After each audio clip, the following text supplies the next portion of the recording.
15 વર્ષથી પાલેજમાં જૂના અને જાણીતા computer, laptop, CCTV camera service, printer repairing તેમજ નવા અને જૂના કોમ્પ્યુટર લે વેચ કરનાર. એડમિશન ફોર્મ તેમજ તમામ સરકારી ફોર્મ ઓનલાઈન ભરી આપવામાં આવશે. અંકલેશ્વર શહેર અને તાલુકામાં ઈદ ઉલ અઝહા પર્વની ઉત્સાહભેર ઉજવણી, અમન અને શાંતિની દુઆ ગુજારવામાં આવી. ભરૂચ જિલ્લાના અંકલેશ્વર શહેર અને સમગ્ર તાલુકામાં ઇસ્લામ ધર્મના પવિત્ર પર્વ ઈદ ઉલ અઝહાની શ્રદ્ધા, ઉલ્લાસ અને પરંપરાગત ઉત્સાહ સાથે ઉજવવામાં આવ્યો હતો. આ પવિત્ર તહેવાર નિમિત્તે વહેલી સવારથી જ અંકલેશ્વર શહેરની તમામ નાની મોટી મસ્જિદો તેમજ તાલુકાના ગ્રામ્ય વિસ્તારોમાં ઈદગાહ મેદાનોમાં મુસ્લિમ બિરાદરોની ભારે ભીડ જોવા મળી હતી.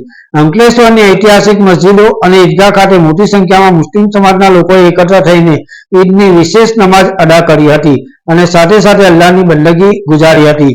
નમાઝના પવિત્ર અવસરે મૌલાના સાહેબ દ્વારા દેશ અને દુનિયામાં અમન અને શાંતિ, કોમી એકતા, ભાઈચારો અને સમૃદ્ધિ કાયમ રહે તે માટે વિશેષ દુઆઓ ગુજારવામાં આવી હતી. નમાઝ સંપન્ન થયા બાદ તમામ બિરાદરોએ એકબીજાને ઘરે મળીને ઈદ મુબારક પાઠવી મોઢું મીઠું કરાવ્યું હતું અને તહેવારની હાર્દિક શુભેચ્છાઓ પાઠવી હતી. અંકલેશ્વર શહેર અને તાલુકાભરમાં હિન્દુ મુસ્લિમ સમાજના લોકોએ પણ એકબીજાને ઈદની મુબારકબાદી પાઠવી ભારતીય સંસ્કૃતિની ભાઈચારાની ભાવનાને ઉજાગર કરી હતી, જેના કારણે સમગ્ર પંથકમાં ભક્તિમય અને પરસ્પર સૌહાર્દનું સુંદર વાતાવરણ જોવા મળ્યું હતું.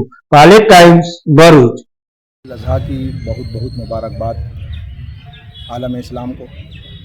और आज का पैगाम जो सैयदना इब्राहीम, इस्माइल और हज़रत मोहम्मद सल्लल्लाहु अलैहि वसल्लम की ज़िंदगी से हमको है कि बच्चों को अपने माँ बाप का फर्माबरदार होना चाहिए और तन मन धन से अपने मालिक को राज़ी करने, अपने रब को, अपने अल्लाह को राज़ी करने की कोशिश करना चाहिए। अपने बड़ों की इज़्ज़त, छोटों पर शफ़क़त, मेहरबानी करना चाहिए।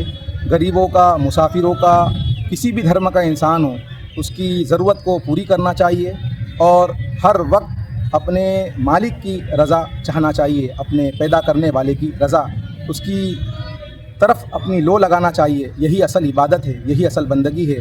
अपना जीना, अपना मरना सिर्फ अल्लाह तबारक व तआला के लिए हो, अपने पैदा करने वाले के लिए हो। अस्सलामु अलैकुम रहमतुल्लाहि ताला व बरकातुहू।